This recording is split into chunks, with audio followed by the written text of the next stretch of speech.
نحمده ونصلي على رسوله الكريم اما بعد فاعوذ بالله من الشيطان الرجيم بسم الله الرحمن الرحيم اهدنا الصراط المستقيم عن ابن مسعود رضي الله تعالى عنه قال ان رسول الله صلى الله عليه وسلم يقول ان الله تعالى امرني ان ازوج فاطمة من علي او كما قال رسول الله صلى الله عليه وسلم اللہم صلی علی سیدنا و مولانا محمد وبارک وسلم علیہ۔ 21 رمضان المبارک حضرت امیر المؤمنین خلیفہ رابع خلیفہ چہارم حضرت علی رضی اللہ تعالیٰ عنہ کی یوم شہادت ہے۔ حضرت علی رضی اللہ تعالیٰ عنہ کا یوم وصال ہے، آپ کی شہادت کا دن ہے۔ تو اس دن کی مناسبت سے آج کی اس نشست میں آپ رضی اللہ تعالیٰ عنہ کی حیات مبارک، آپ کی زندگی مبارک کے چند گوشے، آپ کے فضائل و مناقب، آپ کی خدمات جلیلہ کا تذکرہ ہوگا۔ حضرت علی کرم اللہ وجہہ کے فضائل سمجھنے سے پہلے یا آپ کا خاندانی تعارف سمجھنے سے پہلے ایک بات ذہن نشین فرما لیں جو انتہائی اہم ہے۔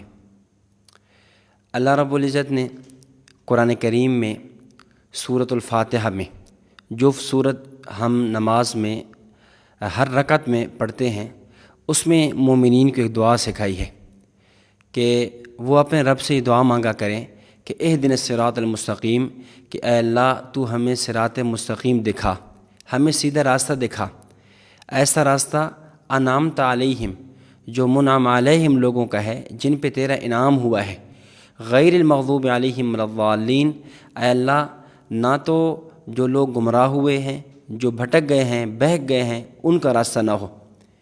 یعنی گویا قرآن کریم نے اللہ رب العزت نے اس سورہ مبارک میں سورہ فاتحہ کے اندر جس راستے کی بات فرمائی ہے وہ راستہ صراط مستقیم ہے، کہ انسان کو اعتدال پہ چلنا چاہیے، افراط اور تفریط سے بالا تر ہو کر، افراط سے ہٹ کے، تفریط سے ہٹ کے راہ اعتدال پہ گامزن رہے، راہ اعتدال پہ چلے، اسی کا نام صراط مستقیم ہے۔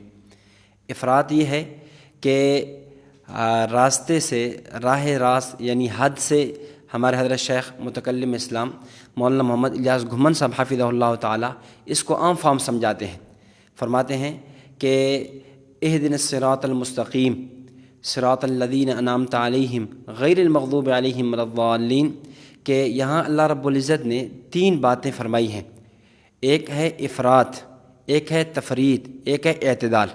افراط کہتے ہیں کہ حد سے اتر جانا، اور تفریط کہتے ہیں حد سے گزر جانا، اور اعتدال کہتے ہیں حد پر رہنا۔ تو ایک مومن کے لیے، ایک مسلمان کے لیے عقائد ہوں یا مسائل ہوں یا شخصیات ہوں، حد اعتدال پہ رہنا چاہیے، افراط اور تفریط کے شکار نہیں ہونا چاہیے۔ بعض لوگ عقائد کا مسئلہ آتا ہے تو اس میں بھی اعتدال کو چھوڑ کر افراط اور تفریط کے شکار ہو جاتے ہیں، مسائل ہوں، اعمال ہوں، اس میں بھی اعتدال کو چھوڑ کر افراط اور تفریط کے میں مبتلا ہو جاتے ہیں۔ اسی طرح بات شخصیات کی ہے تو وہاں پر بھی اعتدال کو چھوڑ کر افراط اور تفریط میں مبتلا ہو جاتے ہیں۔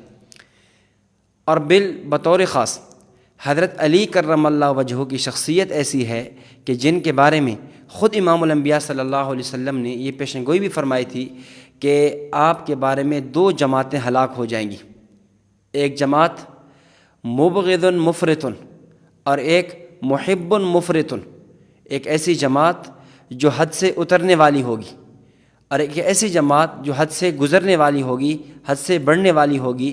یعنی ایک ایسی جماعت جو آپ سے اس حد تک عقیدت رکھے گی، اس حد تک محبت کا دم بھرے گی کہ آپ کو درجہ صحابیت سے بڑھا کر درجہ نبوت و رسالت، بلکہ اس سے بھی بڑھ کے آپ کو درجہ الوہیت کی قائل ہوگی، آپ کو خدائی کی صفات دینے کی قائل ہو جائے گی۔ تو ایسے لوگ بھی ہلاک ہو جائیں گے، ایسے لوگ بھی راہ راست پہ نہیں ہوں گے، اعتدال پہ نہیں ہوں گے۔ اور اس کے بالمقابل ایک ایسی جماعت ہوگی کہ جو اس سے اتر جائے گی کہ آپ رضی اللہ تعالیٰ عنہ کو صحابیت کا درجہ دینے کے بجائے آپ رضی اللہ تعالیٰ عنہ کے بارے میں آپ کے اسلام کو بھی مشکوک کر دے، بلکہ آپ کو علیاذ باللہ کفر کافر تک کہہ دے، ایسے بھی ہوں گے۔ تو فرمایا یہ بھی صحیح نہیں ہے۔ ہاں، جو اہل سنت والجماعت ہیں، جو مسلمان ہیں، جو مومنین ہیں، وہ راہ اعتدال پر ہیں۔ راہ اعتدال کیا ہے؟ کہ نہ تو حضرت علی رضی اللہ تعالیٰ عنہ کو ان لوگوں کی طرح درجہ خدائی پہ بٹھایا، وصف منصب نبوت، منصب رسالت تک پہنچا دیا، اور نہ ہی ان خوارج کی طرح آپ رضی اللہ تعالیٰ عنہ کے اسلام کے بھی منکر ہو گئے، بلکہ اہل سنت والجماعت کا عقیدہ کہ حضرت علی رضی اللہ تعالیٰ عنہ ہمارے رہبر ہیں، ہمارے رہنما ہیں، ہمارے پیشوا ہیں، ہمارے مقتدا ہیں، خلیفہ رابع ہیں، مسلمانوں کے امیر ہیں، مسلمانوں کے رہبر و خلیفہ ہیں۔ اور آپ رضی اللہ تعالیٰ عنہ کے بارے میں امام الانبیاء صلی اللہ علیہ وسلم نے کتنے فضائل اور مناقب بیان فرمائے ہیں، وہ آپ رضی اللہ تعالیٰ عنہ اس کے اہل ہیں۔ تو یہ عقیدہ ہونا چاہیے، نہ یہ کہ انسان افراد کا شکار ہو اور نہ یہ ہے کہ وہ تفرید کا شکار ہو، بلکہ صحیح یہ ہے کہ وہ راہ اعتدال پہ رہے اور حضرت علی رضی اللہ تعالیٰ عنہ کو ایک صحابی، حضرت علی رضی اللہ تعالیٰ عنہ کو رہبر، رہنما اور خلیفہ اور مسلمانوں کا امام ماننے والا ہو۔ تو بہرحال آج چونکہ آپ کا یوم شہادت ہے، تو اس مناسبت سے 3 باتیں انتہائی اختصار کے ساتھ میں آپ حضرات کے سامنے رکھوں گا۔ نمبر 1، حضرت علی رضی اللہ تعالیٰ عنہ کا تعارف۔ نمبر 2، آپ رضی اللہ تعالیٰ عنہ کے فضائل و مناقب۔ نمبر 3، آپ رضی اللہ تعالیٰ عنہ کی خلفائے ثلاثہ، یعنی حضرت سیدنا ابو بکر صدیق رضی اللہ تعالیٰ عنہ اور سیدنا عمر فاروق رضی اللہ تعالیٰ عنہ اور سیدنا عثمان ذی النورین رضی اللہ تعالیٰ عنہ، ان حضرات کے ساتھ جو محبت اور عقیدت اور جو تعلق تھا، یا جو فضائل و مناقب حضرت علی نے رضی اللہ تعالیٰ عنہ نے اپنی زبان سے ان 3 حضرات کے بیان کیے، یا ان 3 حضرات نے حضرت علی رضی اللہ تعالیٰ عنہ کے بیان کیے۔ تو یہ 3 باتیں سمجھنے والی ہیں۔ جو پہلی بات ہے کہ آپ کا تعارف، آپ کا حسب اور نسب۔ آپ کا نامی اسم گرامی علی ہے، اور آپ کے والد گرامی کا نام عبد مناف، جن کی کنیت ابو طالب ہے، اور آپ کی والدہ محترمہ کا نام فاطمہ بنت اسد ہے، اور آپ رضی اللہ تعالیٰ عنہ کا لقب حیدر بھی ہے، اسد اللہ بھی ہے، المرتضیٰ بھی ہے، اور آپ رضی اللہ تعالیٰ عنہ کی کنیت ابو الحسن بھی ہے اور ابو التراب بھی ہے۔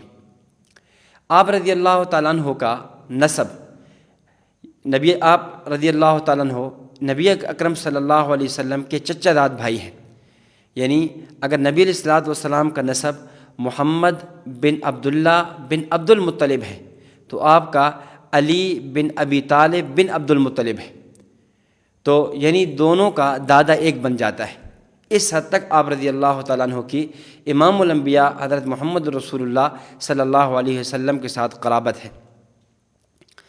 اور آپ رضی اللہ تعالیٰ عنہ کی پیدائش کے حوالے سے حافظ الدنیا حافظ ابن حجر عسقلانی رحمۃ اللہ علیہ نے الاصابہ فی تمییز الصحابہ میں لکھا کہ آپ رضی اللہ تعالیٰ عنہ کی پیدائش مکۃ المکرمہ میں شعب بنی ہاشم کے گھاٹی کے اندر ہوئی، وہاں آپ رضی اللہ تعالیٰ عنہ پیدا ہوئے۔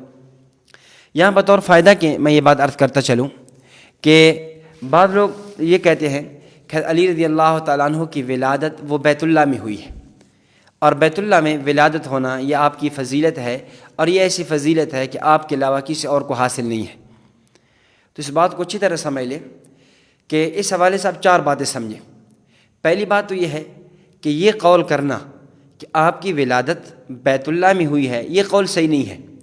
اس کو کئی محدثین نے، شارحین حدیث نے، مورخین نے اس کو سند صحیح نہیں لکھا۔ تاریخ الخمیس فی احوال انفس النفیس میں علامہ محمد بن حسن الدیار البکری رحمۃ اللہ علیہ فرماتے ہیں کہ وَيُقَالُ كَانَتْ وِلَادَتُهُ فِي جَوْفِ الْكَعْبَةِ لَمْ يَثْبُتْ، کہ یہ جو قول کیا جاتا ہے، یہ جو کہا جاتا ہے کہ آپ کی ولادت بیت اللہ میں ہوئی ہے، یہ قول ثابت نہیں ہے، یہ قول ٹھیک نہیں ہے، اور یہی بات اور محدثین نے بھی لکھی ہے۔ تو لہذا آپ رضی اللہ تعالیٰ عنہ کے بارے میں یہ کہنا کہ آپ کی ولادت بیت اللہ میں ہوئی ہے، یہ صحیح نہیں ہے۔ نمبر 2، بیت اللہ، کعبۃ اللہ، یہ جائے عبادت ہے، جائے ولادت نہیں ہے۔ یہ عبادت کی جگہ ہے، یہ ولادت کی جگہ نہیں ہے کہ یہاں جو ہے ولادت ہو۔ اور تیسری بات یہ ہے کہ اگر بیت اللہ کے اندر آپ کی ولادت کا ہونا یا آپ کے لیے فضیلت کی بات ہوتی تو یہ وہ فضیلت جناب رسالت آپ صلی اللہ علیہ وسلم نے جہاں آپ رضی اللہ تعالیٰ عنہ کے اور فضائل و مناقب بیان فرمائے تو وہاں پر ان فضائل میں سے یہ فضیلت بھی بیان فرماتے۔ حضرات صحابہ کرام رضوان اللہ علیہم اجمعین نے حضرت علی رضی اللہ تعالیٰ عنہ کے جہاں دیگر فضائل و مناقب بیان کیے تو ان میں یہ فضیلت بھی بیان فرمائی ہوتی۔ نہ اللہ کے نبی صلی اللہ علیہ وسلم سے یہ فضیلت بیان کرنا ثابت ہے، نہ صحابہ کرام سے ثابت ہے، اور نہ ہی خود شیر خدا حضرت علی رضی اللہ تعالیٰ عنہ سے یہ ثابت ہے۔ اس سے معلوم یہ ہوا کہ یہ بات کوئی قابل فضیلت نہیں ہے، سبب فضیلت نہیں ہے، باعث فضیلت نہیں ہے۔ اگر ہوتا تو صحابہ کرام، آپ علیہ السلام، خود حضرت علی رضی اللہ تعالیٰ عنہ اس کو بیان فرماتے۔ اور چوتھی اور آخری بات یہ ہے کہ اگر وہاں پیدائش ہوئی بھی ہوگی تو ایک معمول کے مطابق، جیسا کہ حضرت حکیم بن حزام رضی اللہ تعالیٰ عنہ کے بارے میں آتا ہے کہ ان کی ولادت وہاں ہوئی ہے۔ تو اس طرح یہ ایسی بات نہیں ہے کہ جس کی بنیاد پر حضرت علی رضی اللہ تعالیٰ عنہ کو فضائل و مناقب کو، جتنے فضائل و مناقب بیان کیے گئے ہیں، جیسے میں نے شروع میں بات عرض کی ہے، اہل سنت والجماعت کا خاصہ اور امتیاز یہی ہے کہ جو فضائل قرآن و سنت سے اور صحابہ کرام رضوان اللہ علیہم اجمعین کی زبان مبارک سے ثابت ہیں، ہم ان کے معترف ہیں، ہم ان کے قرار کرتے ہیں، ہم ان کو بھرے مجموع میں بیان کرتے ہیں، اور ہم ان فضائل کی بنیاد پر آپ رضی اللہ تعالیٰ عنہ کے تذکرے کرتے ہیں۔ تو خیر، یہ میں نے بطور فائدہ کے عرض کیا ہے۔ ولادت کے حوالے سے بات چلی تو آپ رضی اللہ تعالیٰ عنہ کی ولادت کہاں ہوئی؟ شیب بنی ہاشم کے اندر۔ باقی حضرت علی رضی اللہ تعالیٰ عنہ نے کا نکاح، آپ رضی اللہ تعالیٰ عنہ کا قبول اسلام، آپ نے جس طرح مردوں میں سب سے پہلے سیدنا ابوبکر صدیق رضی اللہ تعالیٰ عنہ نے اسلام قبول کیا، عورتوں میں حضرت خدیجہ الکبریٰ رضی اللہ تعالیٰ عنہ نے اسلام قبول کیا، اور غلاموں میں حضرت زید بن حارثہ رضی اللہ تعالیٰ عنہ نے اسلام قبول کیا، اسی طرح بچوں میں حضرت علی رضی اللہ تعالیٰ عنہ نے سب سے پہلے اسلام قبول کیا۔ اور پھر آپ علیہ الصلاۃ والسلام کے چچا داد بھی ہیں، پھر آپ علیہ الصلاۃ والسلام نے اپنے دامادی کا شرف بھی بخشا، اپنی بیٹی حضرت فاطمہ رضی اللہ تعالیٰ عنہ آپ کے عقد میں بھی دی ہے۔ اور حضرت فاطمہ رضی اللہ تعالیٰ عنہ کا آپ سے نکاح کرنا یہ گویا اس بات کی دلیل ہے کہ حضرت علی رضی اللہ تعالیٰ عنہ محبوب مصطفیٰ ہے، بلکہ اگر یوں کہہ دیا جائے محبوب مصطفیٰ بھی ہیں اور محبوب خدا بھی ہیں۔ کیوں؟ اس لیے کہ اللہ رب العزت، نبی علیہ الصلوٰۃ والسلام فرماتے ہیں کہ میں نے جب بھی کسی کو بیٹی دی ہے یا جب بھی کسی سے بیٹی لی ہے تو وہ اللہ رب العزت کے حکم سے دی ہے یا لی ہے۔ تو اگر آپ رضی اللہ تعالیٰ عنہ کو اللہ کے نبی صلی اللہ علیہ وسلم نے حضرت فاطمہ دی ہیں تو یہ بھی اللہ کے حکم سے ہے۔ اگر آپ صلی اللہ علیہ وسلم نے حضرت صدیق رضی اللہ تعالیٰ عنہ سے حضرت عائشہ لی ہیں تو یہ بھی اللہ کے حکم سے ہے۔ حضرت عمر فاروق رضی اللہ تعالیٰ عنہ سے حضرت حفصہ رضی اللہ تعالیٰ عنہ کا نکاح کیا ہے تو یہ بھی اللہ کے حکم سے ہے۔ تو اس لیے حضرت علی رضی اللہ تعالیٰ عنہ جہاں محبوب مصطفیٰ ہیں وہاں محبوب خدا بھی ہیں۔ کیوں؟ حضرت ابن مسعود رضی اللہ تعالیٰ عنہ فرماتے ہیں کہ فرمایا ان اللہ تعالیٰ امرنی ان ازوج فاطمہ من علی، میرے خدا نے مجھے حکم دیا ہے کہ میں اپنی لخت جگر، اپنی چہیتی، اپنی لاڈلی صاحبزادی حضرت فاطمہ کا نکاح حضرت علی رضی اللہ تعالیٰ عنہ سے کروں۔ چنانچہ آپ کا نکاح حضرت علی رضی اللہ تعالیٰ عنہ سے کیا۔ اور حضرت علی رضی اللہ تعالیٰ عنہ وہ صحابی ہیں کہ ہجرت والی رات جب واقع ہجرت میں آپ علیہ الصلوٰۃ والسلام حضرت صدیق رضی اللہ تعالیٰ عنہ کے ساتھ جا رہے ہیں تو اس وقت پیچھے امانتیں سپرد کرنے کے لیے، چونکہ آپ علیہ الصلوٰۃ والسلام کو مشرکین مکہ، کفار، قریش صادق اور امین تو سمجھتے تھے اور کہتے بھی تھے، یہی وجہ ہے کہ آپ کے پاس امانتیں بھی رکھایا کرتے تھے۔ تو ہجرت والی رات آپ علیہ الصلوٰۃ والسلام نے اگر امانتیں واپس کرنے کی ذمہ داری سپرد کی ہے تو وہ کس کے سپرد کی؟ حضرت علی رضی اللہ تعالیٰ عنہ کو سپرد کی ہے۔ لیکن یہاں ایک بات یاد رکھیں کہ حضرت اللہ کے نبی صلی اللہ علیہ وسلم ہجرت والی رات خود اپنے ساتھ لے کر جا رہے ہیں کس کو؟ حضرت سیدنا ابوبکر صدیق رضی اللہ تعالیٰ عنہ کو، اور اپنی امانتوں کی ذمہ داری لگا رہے ہیں کس کے؟ سیدنا علی رضی اللہ تعالیٰ عنہ کی۔ تو ایک ہے ذمہ داری اموال کی اور ایک ہے ذمہ داری جان کی اور نبوت کی۔ جو مال کی ذمہ داری ہے، جو مال امانت امام الانبیاء صلی اللہ علیہ وسلم کی جو امانتیں تھیں، جو پاس امانتیں رکھائی گئی تھی مال، وہ ذمہ داری کی ادائیگی کے لیے آپ نے مقرر کیا کس کو؟ حضرت علی رضی اللہ تعالیٰ عنہ کو۔ اور جو اللہ رب العزت کی امانت نبوت تھی، چونکہ جو وقت کا نبی ہوتا ہے وہ ایک بہت بڑی ذمہ داری ہوتا ہے اور اللہ رب العزت کی طرف سے منتخب کردہ ہوتا ہے، پھر وجہ تخلیق کائنات ہے۔ تو جو نبی علیہ الصلاۃ والسلام جو ذمہ داری ہیں، جو جان ہے، یہ ذمہ داری سپرد کی حضرت صدیق رضی اللہ تعالیٰ عنہ کی۔ تو اس طرح جہاں حضرت علی رضی اللہ تعالیٰ عنہ کی فضیلت ثابت ہوتی ہے کہ ان کے پاس اموال کی امانت موجود ہے، تو وہاں حضرت صدیق رضی اللہ تعالیٰ عنہ کی فضیلت بھی ثابت ہوتی ہے کہ ان کے پاس اموال کی نہیں، ان کے پاس نبوت کی امانت موجود ہے۔ سبحان اللہ، اللہ اکبر، کتنی بڑی فضیلت ہے ان دونوں حضرات کی۔ تو اس کے بعد حضرت علی رضی اللہ تعالیٰ عنہ تمام جنگوں میں شریک ہوئے، تمام غزوات میں۔ بدر 17 رمضان المبارک سن 2 ہجری، بدر میں بھی آپ شریک ہیں، بلکہ شریک کیا ہیں؟ بدر میں جب سب سے پہلے جنگ کا آغاز ہو رہا ہے، ادھر عتبہ شیبہ ربیعہ کی طرف سے حل میں مبارز کہ ہمارے مد مقابل میں آنے والا کون ہے، اس وقت جو مقابل میں آ رہے ہیں وہ کون ہیں؟ حضرت علی ہیں، حضرت حمزہ ہیں، حضرت حارث ہیں رضی اللہ تعالیٰ عنہ۔ اور حضرت علی رضی اللہ تعالیٰ مقابل میں آئے عتبہ کے، اور پہلے ہی وار میں عتبہ کا صفایا کر دیا۔ اسی طرح سن 5 ہجری میں غزوہ خندق ہے، اس میں بھی آپ شریک ہیں۔ فتح غزوہ خیبر ہے، اس میں بھی شریک ہیں۔ اور خیبر میں تو سبحان اللہ آپ کی شجاعت کی کیا کہنے کہ صحیح بخاری میں، صحیح مسلم میں واقع قدر تفصیل کے ساتھ موجود ہے۔ میں اس کا اختصار پیش کرتا ہوں کہ جب نبی علیہ الصلوۃ والسلام نے خیبر کو فتح کیا، اور وہاں کئی قلعے تھے، محدثین نے تقریباً 12 یا 14 قلعے لکھے ہیں، تو کئی قلعے فتح ہو گئے۔ ایک قلعہ تھا قموس، جس کا قموس نام تھا، اور اس کا جو سردار تھا وہ مرحب نامی یہودی پہلوان تھا، تو وہ اس کے سربراہی میں تھا، اس کا قلعہ تھا۔ تو جب اس کی فتح کی باری آئی تو آپ علیہ السلام نے فرمایا کہ لَأُعْطِيَنَّ الرَّايَةَ غَدًا، کہ کل کا دن ہوگا اور میں یہ جھنڈا لَأُعْطِيَنَّ هَذِهِ الرَّايَةَ غَدًا رَجُلًا يَفْتَحُ اللَّهُ عَلَى يَدَيْهِ، کہ یہ جھنڈا میں کل ایک ایسے آدمی کے ہاتھ میں دوں گا کہ جس آدمی کے ہاتھ میں اللہ رب العزت نے فتح لکھ دی ہوگی۔ اب صحابہ کرام رضوان اللہ علیہم اجمعین منتظر ہے کہ یہ اعزاز کس کو ملتا ہے، کل کا دن آیا ہے، یہ اعزاز کس کو ملتا ہے۔ چنانچہ جب اگلا دن آیا تو آپ علیہ السلام نے پوچھا این علی، علی کہاں ہیں؟ تو علی رضی اللہ تعالیٰ عنہ آئے اور عرض کیا یا رسول اللہ، میری آنکھوں میں تکلیف ہے، میری آنکھوں میں درد ہے، میری آنکھوں کی شکایت کی۔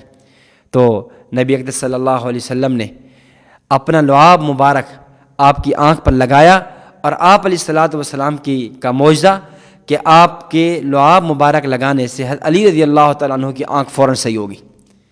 آنکھ ایسے شفا یاب ہوئی جیسا کوئی درد تھا ہی نہیں۔ ظاہر ہے کوئی عام لعاب تو نہیں ہے، لعاب بھی نبوت کا ہے، لعاب بھی امام الانبیاء صلی اللہ علیہ وسلم کا ہے۔ اور یہاں بھی بطور فائدہ کا عرض کرتا چلوں کہ یہاں اس موقع پہ، خیبر کے اس مقام پہ، آپ نے اپنا لعاب حضرت علی رضی اللہ تعالیٰ عنہ کی آنکھ مبارک میں لگایا ہے، تو وہ درست ہوئی ہے۔ اور واقع ہجرت میں غار ثور میں آپ علیہ الصلوۃ والسلام نے اپنا لعاب مبارک حضرت سیدنا ابوبکر صدیق رضی اللہ تعالیٰ عنہ کی ایڑی مبارک پر لگایا ہے، تو وہ بھی درست ہو گئی ہے۔ تو اس طرح جہاں ہم حضرت علی رضی اللہ تعالیٰ عنہ کی فضیلت کو مانتے ہیں، وہیں ہمیں حضرت ابوبکر صدیق رضی اللہ تعالیٰ عنہ کی فضیلت کو بھی سامنے رکھنا چاہیے اور ان کی فضیلت کا بھی اعتراف کرنا چاہیے۔ تو فرمانے لگے کہ اور پھر فرمایا، اور پھر جھنڈا حضرت علی رضی اللہ تعالیٰ عنہ کو دے دیا۔ حضرت علی رضی اللہ تعالیٰ عنہ مقابل میں مقابل میں آیا، مرحب میدان میں آیا، اور مرحب یوں میدان میں ایسے بہادرانہ انداز کے اندر رجزیہ اشعار پڑھتے ہوئے آیا، اور آ کر کہنے لگا کہ قد علمت خیبر انی مرحبو، قد علمت خیبر انی مرحبو، شاہ کے صلاح بطل مجربو۔ اذا اقبلت الحروب تلہبوا، پورا خیبر جانتا ہے کہ مجھے مرحب کہتے ہیں۔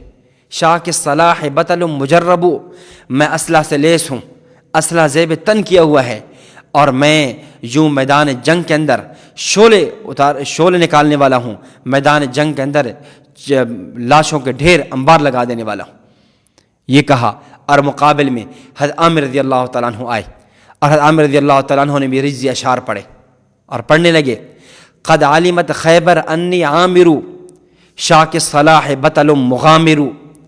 خیبر جانتا ہے کہ مجھے عامر کہتے ہیں، میں بھی اسلحہ سے لیس ہوں، بطل مغامر، ایک تکڑا، ایک بہادر اور جنگجو نوجوان ہوں۔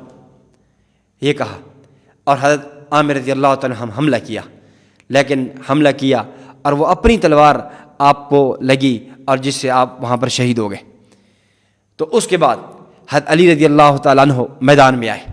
حضرت علی رضی اللہ تعالیٰ جب میدان میں آئے، پھر مرحب گنگنایا، اور اس نے پھر وہی رجزی اشعار پڑھے، قد علمت خیبر انی مرحب شاک الصلاح بطل مجرب، اقبلت الحروب اذا اقبلت الحروب تلہب۔ تو مقابل میں پھر شیر خدا تھے، سیف من سیف اللہ، حضرت علی رضی اللہ تعالیٰ عنہ تھے۔ حضرت علی رضی اللہ تعالیٰ عنہ آئے اور آ کر یہ اشعار پڑھے، انا الذی سمتنی امی حیدرا، انا الذی سمتنی امی حیدرا کلیف غابات کریہ المنظرا اوفیہم بالصاع کیل السندرا۔ کہ اے مرحب، انا الذی سمتنی امی حیدرا، میری ماں فاطمہ بنت اسد نے میرا نام حیدر رکھا ہے۔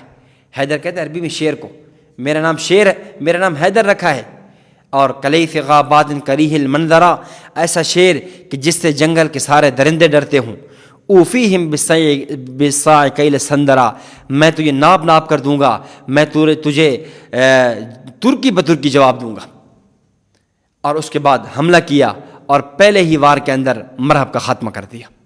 اور یوں اللہ رب العزت نے یہ قلعہ، جو خیبر کا یہ قلعہ تھا، حضرت علی رضی اللہ تعالیٰ عنہ کے ہاتھوں فتح کرایا۔ تو اللہ رب العزت نے بڑے کمالات سے نوازا، بڑے شجاع اور بڑے بہادر تھے، اور اس طرح فتح مکہ میں بھی آپ کے ساتھ شریک ہیں۔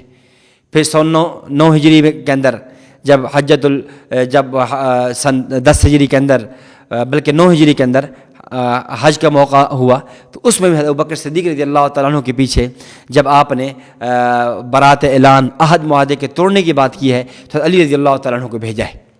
اس طرح اور بھی کتب حدیث میں آپ کے بہت فضائل وارد ہوئے ہیں۔ اور ایک حدیث جو ابن ماجہ میں موجود ہے حضرت سعد بن ابی وقاص رضی اللہ تعالیٰ عنہ سے، کہ آپ نے فرمایا تھا کہ من کنت مولاہ فعلی مولاہ، من کنت مولاہ فعلی مولاہ، جس کا میں دوست ہوں بس علی اس کا دوست ہے۔ جو مجھے اپنا رہبر، رہنما اور پیشوا مانتا ہے، وہ حضرت علی رضی اللہ تعالیٰ عنہ کو بھی اپنا پیشوا اور رہبر مانے۔ یہاں پر بھی ایک بات سمجھ لیں کہ اس حدیث سے کا یہ معنی نہیں ہے کہ حضرت علی رضی اللہ تعالیٰ عنہ مولا ہیں، مشکل کشا ہیں، مختار کل ہیں، حاضر ناظر ہیں، اور بگڑی بنانے والے ہیں، اور درجہ خدائی پہ پہنچے ہوئے ہیں، الیاذ باللہ، یہ معنی نہیں ہے۔ بلکہ یہاں مولا کا لفظ ولی سے نکلا ہے، ولی بمعنی دوست کے ہوتا ہے۔ ظاہر ہے من کنت مولاہ فعلی مولاہ، آگے حدیث کے الفاظ ہیں اللہم والی من والاہ وعاد من عاداہ، اے اللہ جو علی کو دوست بنائے تو اسے دوست بنا لے، جو علی سے دشمنی رکھے تو سے دشمن بنا لے۔ اب اگر مولا کا معنی مشکل کشا کرنا ہے تو پھر حدیث کے اگلے جملے کا معنی کیا ہوگا؟ کہ پھر جملہ تو معنی غلط ہو جائے گا، اللہم والی من والاہ، کہ اے اللہ جو علی کو مشکل کشا بنائے تو بھی اسے مشکل کشا بنا لے، الیاذ باللہ، یہ کتنا معنی غلط ہو جاتا ہے۔ تو اس لیے امام نووی رحمۃ اللہ علیہ نے شرح مسلم کے اندر مولا کے 16 معنی لکھے، ان میں سے ایک معنی یہ لکھا جو یہاں ہے کہ یہاں معنی دوست ہے، پیشوا ہے، کہ علی رضی اللہ تعالیٰ عنہ سے محبت کرنا۔ اور ظاہر ہے مومن کا ایمان تب کامل اور مکمل ہوتا ہے جب وہ علی رضی اللہ تعالیٰ عنہ سے کامل درجے سے محبت کرے۔ حضرت ابوبکر صدیق سے محبت کرنا عین ایمان ہے، حضرت عمر فاروق رضی اللہ تعالیٰ عنہ سے محبت کرنا عین ایمان ہے، حضرت عثمان رضی اللہ تعالیٰ عنہ سے محبت کرنا عین ایمان ہے، اسی طرح حضرت علی کرم اللہ وجہہ سے محبت کرنا بھی عین ایمان ہے۔ اس لیے خلافت راشدہ، حق 4 یار، یہ چاروں خلفۂ راشدین ہیں، ان کو خلیفہ ماننا، حق پہ ماننا، یہ اور خلافت راشدہ کو انہی پر مکمل ماننا، یہ ایمان کا حصہ ہے اور یہ مومن کا خاصہ اور علامت ہے۔ اس طرح آپ کے فضائل میں سے، چونکہ آپ کا شمار بدریوں میں سے ہے میدان بدر میں، اور بدریوں کے بارے میں مسند احمد کی روایت موجود ہے حضرت جابر رضی اللہ تعالیٰ عنہ سے، آپ علیہ السلام نے فرمایا لن يدخل النار شاہد بدرہ، کہ جو آدمی بدر کے اندر حاضر ہوا، جو بدر کے میدان میں شریک ہوا، ایسا آدمی جہنم میں نہیں جائے گا۔ تو آپ رضی اللہ تعالیٰ عنہ کے بہت زیادہ فضائل و مناقب ہیں جو کتب حدیث میں بیان فرمائے گئے ہیں۔ اور جو تیسری اور آخری بات ہے کہ آپ رضی اللہ تعالیٰ عنہ کے خلفۂ ثلاثہ رضی اللہ تعالیٰ عنہ کے مابین محبت اور ان کے ساتھ تعلق اور ان کے ساتھ وابستگی اور عقیدت کے ساتھ تک ہے۔ اس پہ تو مورخین نے، محدثین نے بڑا تفصیل سے لکھا ہے، میں صرف ایک دلیل تینوں حضرات کی پیش کر دیتا ہوں۔ سب سے پہلے حضرت سیدنا ابوبکر صدیق رضی اللہ تعالیٰ عنہ کے ساتھ آپ کی محبت اور عقیدت کس حد تک تھی، مشکات المصابیح میں روایت موجود ہے۔ آپ کے بیٹے محمد بن حنفیہ وہ کہتے ہیں کہ قلت لابی، میں نے اپنے ابا جان حضرت علی رضی اللہ تعالیٰ عنہ سے پوچھا کہ ای الناس خیر بعد النبی صلی اللہ علیہ وسلم، کہ میرے ابا جان امام الانبیاء صلی اللہ علیہ وسلم کے بعد لوگوں میں سے افضل ترین کون ہے؟ تو آپ نے جواب دیا ابو بکر، حضرت ابوبکر صدیق رضی اللہ تعالیٰ افضل ہے۔ قلت ثم من، میں نے کہا اس کے بعد؟ تو فرمانے لگے قال عمر، اس کے بعد عمر رضی اللہ تعالیٰ افضل ہے۔ اس کے بعد حضرت محمد بن حنفیہ کہتے ہیں خشیت ان یقول عثمان قلت ثم انت، مجھے پتہ تھا کہ آپ نے تیسرا نمبر حضرت عثمان کا لینا ہے، تو میں نے خود ہی کہہ دیا کہ پھر اس کے بعد یعنی حضرت عمر رضی اللہ تعالیٰ عنہ کے بعد آپ کا نمبر ہے۔ تو حضرت علی رضی اللہ عنہ فرمانے لگے ما انا الا رجل من المسلمین، میں تو ایک مسلمانوں میں سے ایک عام سا آدمی ہوں، اور آپ نے یوں تواضع کے جملے فرمائے۔ اب اس سے معلوم یہ ہوا حضرت علی رضی اللہ تعالیٰ عنہ کے دل کے اندر ابوبکر صدیق رضی اللہ تعالیٰ عنہ کی محبت اور عقیدت کس حد تک ہے کہ فرمایا کہ اگر امام الانبیاء صلی اللہ علیہ وسلم کے بعد کائنات میں افضل ترین ہے تو وہ کون ہے؟ حضرت ابوبکر صدیق رضی اللہ تعالیٰ عنہ ہے۔ اس لیے سیدنا علی رضی اللہ تعالیٰ عنہ کی تعلیمات میں سے ایک تعلیم یہ بھی ہے کہ حضرت ابوبکر صدیق رضی اللہ تعالیٰ عنہ کے فضائل و مناقب کا اقرار کیا جائے۔ اور جب حضرت فاطمہ الزہرا رضی اللہ تعالیٰ کے جنازے کی بات آئی تو اس موقع پہ بھی حضرت علی رضی اللہ تعالیٰ عنہ نے حضرت ابوبکر صدیق کو آگے کیا اور یہ فرمایا کہ میں نے اپنے نبی صلی اللہ علیہ وسلم سے سنا ہے کہ جہاں ابو بکر موجود ہوں وہاں کسی اور کو مصلی امامت پہ کھڑے ہونا مناسب نہیں ہے، اس لیے صدیق آپ کی موجودگی میں حضرت فاطمہ الزہرا اگرچہ میری بیوی ہے، میری زوجہ ہے، لیکن جنازہ آپ کو پڑھانا ہوگا۔ چنانچہ ایک روایت کے مطابق آپ کا جنازہ حضرت ابوبکر صدیق رضی اللہ تعالیٰ عنہ نے پڑھا ہے۔ تو اس سے اندازہ کریں حضرت صدیق رضی اللہ تعالیٰ عنہ کی حضرت علی رضی اللہ تعالیٰ عنہ کی حضرت صدیق کے ساتھ کس حد تک والہانہ محبت اور عقیدت تھی۔ اس کے بعد حضرت عمر رضی اللہ تعالیٰ عنہ کے ساتھ محبت، علامہ ابن عساکر رحمۃ اللہ علیہ نے تاریخ مدینہ دمشق میں واقعہ نقل کیا، فرماتے ہیں ایک مرتبہ روضہ کے سامنے، نبی علیہ الصلوۃ والسلام کے روضہ اطہر کے سامنے کسی آدمی نے حضرت علی رضی اللہ تعالیٰ عنہ کی بدگوئی کی، آپ پر طعن و تشنیع کی، آپ کے خلاف غلط زبان استعمال کی۔ تو عمر رضی اللہ تعالیٰ عنہ سن لیا، تو عمر رضی اللہ تعالیٰ عنہ غصے ہوئے اور فرمانے لگے کہ تو حضرت علی رضی اللہ تعالیٰ عنہ کے بارے میں یہ جملے کہہ رہا ہے، اور پھر فرمایا کہ اتعرف صاحب القبر، کیا اس صاحب قبر کو تو جانتا ہے؟ یعنی روضہ کی طرف اشارہ کیا، روضہ رسول صلی اللہ علیہ وسلم کی طرف۔ تو کہنے لگا ہاں جانتا ہوں۔ تو فرمانے لگے ہذہ قبر محمد بن عبداللہ بن عبد المطلب، یہ قبر، یہ روضہ محمد بن عبداللہ بن عبد المطلب کا ہے، اور جس کی تو عیب گوئی کر رہا ہے، جس کے بارے میں تو زبان استعمال کر رہا ہے، وہ علی بن ابی طالب بن عبد المطلب ہے۔ تو گویا عمر رضی اللہ تعالیٰ یہ فرمانا چاہ رہے تھے کہ اے فلاں، حضرت علی اور حضرت محمد رسول اللہ صلی اللہ علیہ وسلم کے مابین تعلق تو دیکھ، یہ محمد بن عبداللہ بن عبد المطلب ہے تو وہ علی بن ابی طالب بن عبد المطلب ہے۔ اور پھر اس کے بعد آپ نے یہ جملہ فرمایا، عجیب جملہ فرمایا ان اذیتہ اذیت ھذا فی قبری، ان اذیتہ، اگر تو نے حضرت علی کو تکلیف دی، اذیت ھذا فی قبری، تو نے اس قبر میں امام الانبیاء محمد رسول اللہ صلی اللہ علیہ وسلم کو تکلیف دی۔ اس سے اندازہ کریں حضرت عمر رضی اللہ تعالیٰ عنہ کے دل میں حضرت علی رضی اللہ تعالیٰ عنہ کی کتنی محبت تھی. یہی وجہ ہے جب آپ کی شہادت کے وقت تھا، آپ کی وفات کے وقت میں آپ نے جو 6 آدمیوں کے بارے میں شورا بنی خلافت کی کہ ان 6 میں سے کسی کو خلیفہ بنا لیا جائے، ان میں ایک نام حضرت علی رضی اللہ تعالیٰ عنہ کا بھی تھا.